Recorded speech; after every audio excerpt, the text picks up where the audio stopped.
जय जगन्नाथ बंधुगण आपण मान प्रिय चैनल जीके डाइट को आपण स्वागत। उत्कल दिवस हार्दिक शुभेच्छा। आज भिडियो स्वल्प भाव में ओडिशार इतिहास और एप्रिल 1 तारिख में आम ओडिशावासी कहीं उत्कल दिवस पालन करूँ ता विषय आलोचना करवा। GK diet A revolutionary movement towards success.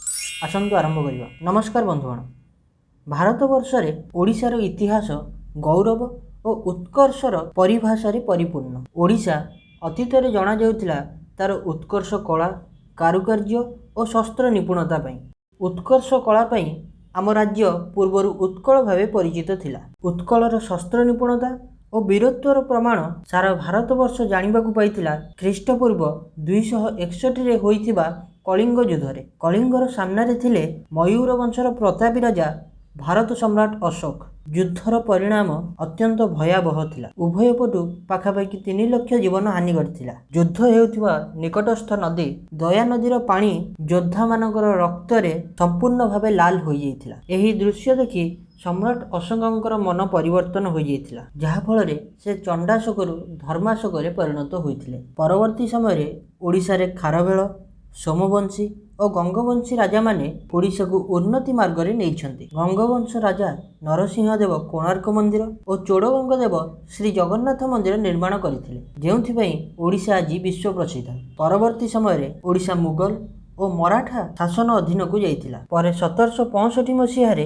Treaty of Allahabad साहाय्य रे इंग्रेज माने ओडिशा, बिहार और बेंगल को निज अधीन को नहीं। एबेकार एही 3टी राज्य से समय रे इंग्रेज मानकर बेंगल प्रोविंस भावे जाना जाउथिला। ओडिशा रे ही प्रथमे इंग्रेज मानक विरुद्ध रे स्वर उठिथिला। 1817 मसीह रे बक्सी जगबंधुଙ୍କ नेतृत्व रे पाइक विद्रोह होइथिला, जहाकु भारत सरकार 2017 मसीह रे देशर प्रथम स्वाधीनता संग्राम बोली मान्यता देइचंती। परवर्ती समय रे 1912 मसीह रे बेंगल रु ओडिशा और बिहार अलग हो जाइथिले और तापरे 1936 मसीहा एप्रिल 1 तारिख रे ओडिशा बिहार रु अलग होई एक स्वतंत्र राज्य रे परिणत होइथिला। सेबेठु आमे एही एप्रिल 1 तारिख को ओडिशा फाउंडेशन डे अर्थात उत्कल दिवस भावे पालन करि आसुअछु।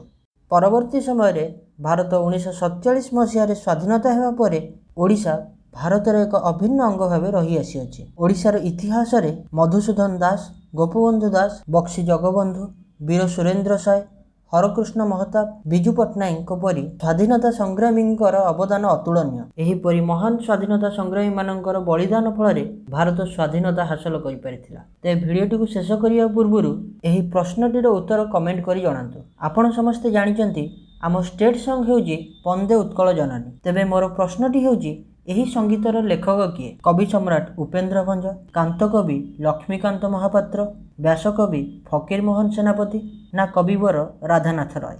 उत्तर देवा सह वंदे उत्कल जननी बोली कमेंट करंतु। जार कमेंट भल हेबो तांको कमेंट को मु पिन करदेबी। भिडियोटी भल लागिथिले लाइक और शेयर करंतु और आम चैनल को सब्सक्राइब करंतु। Thank you for listening. God bless you all.